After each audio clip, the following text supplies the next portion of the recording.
కర్రెగుట్టల్లో land mine పేలి జవాన్ కు తీవ్ర గాయాలయ్యాయి. దీనికి సంబంధించిన బ్రేకింగ్ అప్డేట్ చూస్తున్నాం. గాయపడ్డ జవాన్ రాజ్ ను ఆర్మీ చాపర్ లో ఎయిర్ లిఫ్ట్ చేశారు అధికారులు. జిల్లా పామునూరు మార్గంలో సర్చ్ ఆపరేషన్ చేస్తుండగా ఈ ల్యాండ్ మైన్ పేలింది. ఇవాళ ఉదయం నుంచి 11 ఐఈడీలను గుర్తించి నిర్వీర్యం చేశాయి బీడీఎస్ బృందాలు.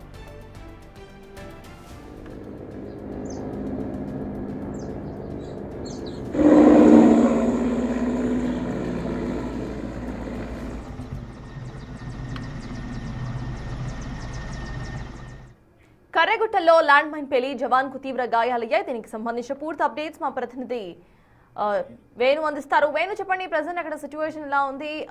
జవాన్ కు సంబంధించిన హెల్త్ అప్డేట్ ఏంటి వేణు?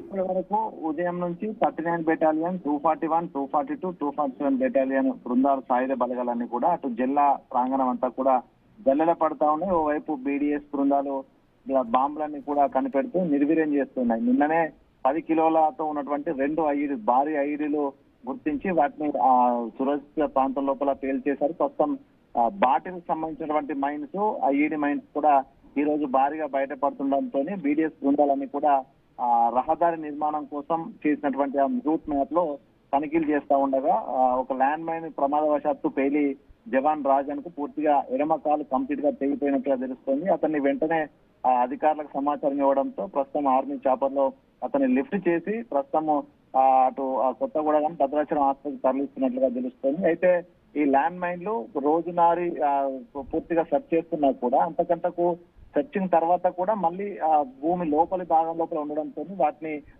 వాటి దగ్గర ఉన్నటువంటి మెషిన్లతో గుర్తించడం సాధ్యం కావట్లేదని చెప్తున్నారు. ఒక ప్రతికూల పరిస్థితులు అయితే ప్రస్తుతం సాయుధ బలగాలు ఎదుర్కొంటున్నాయి. మరోవైపు అటు తడపల ప్రాంతం అంతా కూడా ఫైరింగ్ చేసుకుంటూ బలగాలు అయితే వెళ్తున్న పరిస్థితి.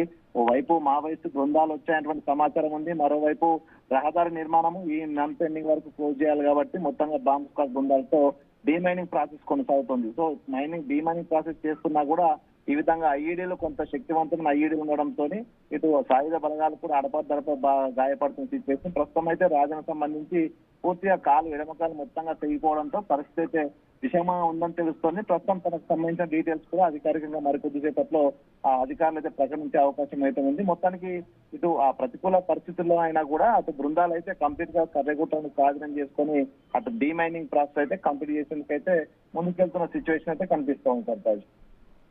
రైట్ వేణు, దీనికి సంబంధించి అటు సర్చ్ ఆపరేషన్ ఇంకా కొనసాగుతోందా?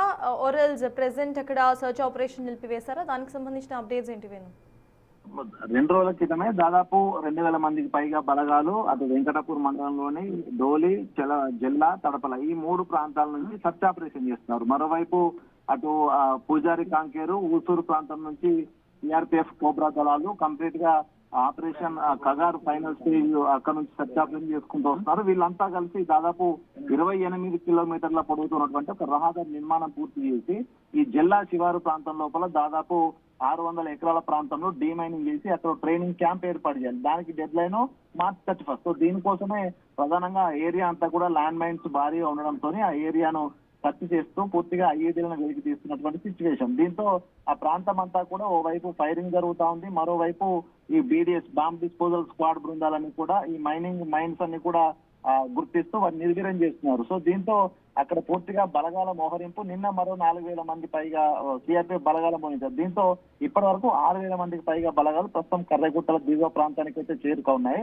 ఓవైపు ఇంటెల్ నుంచి వచ్చినటువంటి సమాచారంతో కర్రెగుట్టలోని జిల్లా శివారు ప్రాంతానికి సంబంధించి దాదాపు 180 ఎకరాల ప్రాంతంలో గుహల ప్రాంతంలో మావోయిస్టు ఉండాలన్నటువంటి ఆలోచనతో అక్కడ 81mm మోటార్స్ తోని ఆడ ఫైరింగ్, షెల్లింగ్ జరుగుతా ఉంది. ఇటువైపు జిల్లాకు తడపల వైపు ఉన్నటువంటి ప్రాంతం లోపల బేస్ క్యాంప్ ఏర్పాటు చేసేందుకు ఇటువైపు డీమైనింగ్ ప్రాసెస్ జరుగుతుంది. మొత్తానికి అయితే కొంత ఒక ఉద్రిక్త పరిస్థితి, యాక్షన్ లో ఏం జరుగుతున్న ఒక టెన్షన్ వాతావరణం అయితే ప్రస్తుతం జిల్లా ప్రాంతం లోపల అయితే కనిపిస్తోంది. దీనికి సంబంధించి ప్రస్తుతం గాయపడ్డ రాజన్ ఎవరైతే 39 బెటాలియన్ చెందినటువంటి జవాన్ ఉన్నాడో తనకు సంబంధించినటువంటి అఫీషియల్ అప్డేట్ కూడా మరికొద్ది సేపట్లో ఇచ్చే అవకాశం ఉంది. ఏదైనా కూడా డెడ్ లైన్ దగ్గర పడుతుండడంతో సాయుధ బలగాలు ఎట్లాంటి ప్రతికూల పరిస్థితుల్లో కూడా ముందుకెళ్తా ఉన్న పరిస్థితి. మొత్తానికి మరొక జిల్లా ప్రాంతాన్ని కూడా మైన్ ఫ్రీ జోన్ గా ఏర్పాటు చేసి అక్కడికి బేస్ క్యాంప్ ఏర్పాటు చేసే ప్రయత్నం చేస్తా ఉన్నారు. సర్తాజ్, దీనికి సంబంధించి బెటాలియన్ కు సంబంధించిన వాళ్ళు కానివ్వండి, లేకపోతే హైయర్ అఫీషియల్స్ కానివ్వండి, భద్రతా దళాలకు సంబంధించి వాళ్ళు ఎలా రియాక్ట్ అయ్యారు వేణు?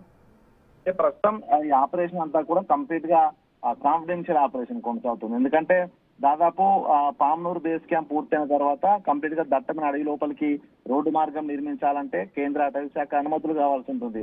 ఆ అనుమతులు రాకపోవడంతో దాదాపు 4 రోజుల పాటు అధికారులంతా కూడా పనులు కూడా ఆపేసిన పరిస్థితి. అయితే ఫిబ్రవరి మొదటి వారం లోపల కేంద్ర పర్యావరణ శాఖ నుంచి అధికారులు వచ్చి సర్వే చేసిన తర్వాత అక్కడ ప్రస్తుతం అయితే అనుమతులు వచ్చాయి రహదారి నిర్మాణానికి. ఆ రహదారి నిర్మాణ పనులు కూడా 8వ తేదీ నుంచి మొదలు పెట్టారు. అయితే 2 రోజుల నుంచి రహదారి నిర్మాణం చేస్తే ప్రధానంగా ఏరియా అంతా కూడా బాంబ్ స్క్వాడ్ కు సంబంధించిన బృందాలు మొదటగా సెర్చ్ ఆపరేషన్ చేయాలి. సో దీంతో దాదాపు 20 పైగా బృందాలు, K9 బృందాలు సెర్చ్ ఆపరేషన్ చేస్తా ఉన్నాయి. ప్రస్తుతం ఈ సెర్చ్ ఆపరేషన్ కొనసాగుతుండగానే మావోయిస్టులు ఉన్నటువంటి సమాచారం రావడంతో మరోవైపు కోబ్రా దళాలు మావోయిస్టులకు సంబంధించినటువంటి అంశం తెలుసుకొని అటు వారి కోసం అయితే వెతుకులాట ప్రారంభించారు. దీంతో ఈ ఆపరేషన్ మొత్తంగా కూడా కొంత కాన్ఫిడెన్షియల్ పాటిస్తున్నారు. గతంలో ఏటూరు నాగారము, వెంకటపురం PS నుంచి సాయుధ బలగాలు లోపలికి వెళ్లి కోమింగ్ చేసుకుని వచ్చేవి. కానీ ఇప్పుడు పామ్నూరు ప్రాంతము, మూర్మూరు ప్రాంతం లోపల అడవి ప్రాంతంలోనే బేస్ క్యాంపులు ఉండడంతో అక్కడి నుంచే దళాలు వస్తున్నాయి. అక్కడి నుంచి కోమింగ్ చేసుకుంటూ మళ్ళీ ఆ బేస్ క్యాంపులు ఆగుతున్నాయి. కాబట్టి అక్కడ వివరాలన్నీ కూడా బయటికి చెప్పట్లేదు. ఎందుకంటే ఇది చివరి స్టేజ్ లో ఆపరేషన్ కగారుంది. మరోవైపు అక్కడ ట్రైనింగ్ సెంటర్ ఏర్పాటు కోసం అధికారులు, ఉన్నతాధికారులు, కేంద్ర బలగాలకు సంబంధించిన అధికారులు అక్కడికి వస్తూ ఆ యొక్క పరిస్థితిని పర్యవేక్షిస్తారు. కాబట్టి కంప్లీట్ గా వాళ్ళ టాస్క్ పూర్తయ్యే వరకు దానికి సంబంధించిన అంశాలన్నీ కూడా కాన్ఫిడెన్షియల్ గా ఉంచుతున్నారు. కాబట్టి అక్కడ జరుగుతున్నటువంటి డ్యామేజ్ కావచ్చు, ఆడ బలగాల పైచేకి సంబంధించిన అంశాలు కావచ్చు, కంప్లీట్ గా కాన్ఫిడెన్స్ గా ఉంచుతున్న పరిస్థితి. సో మొత్తంగా ఈ టాస్క్ అంతా కంప్లీట్ అయిపోయినా తప్ప అధికారుల నుంచి ఈ ప్రకటన ఏం జరిగిందనే అఫీషియల్ ప్రకటన అయితే వచ్చే అవకాశం అయితే కనిపిస్తుంది.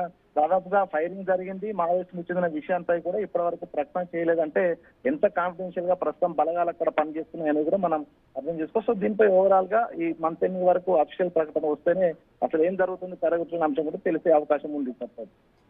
Thank you Venu. మొత్తానికి కర్రెగుట్టల్లో ల్యాండ్ మైన్ పేలి ఒక జవాన్ కు తీవ్ర గాయాలయ్యాయి. సర్చ్ ఆపరేషన్ మొన్నటి నుండి కొనసాగుతున్నట్టుగా తెలుస్తోంది. ప్రజెంట్ ఆ జవాన్ కు సంబంధించి హాస్పిటల్లో చికిత్స అందిస్తున్నారు అధికారులు.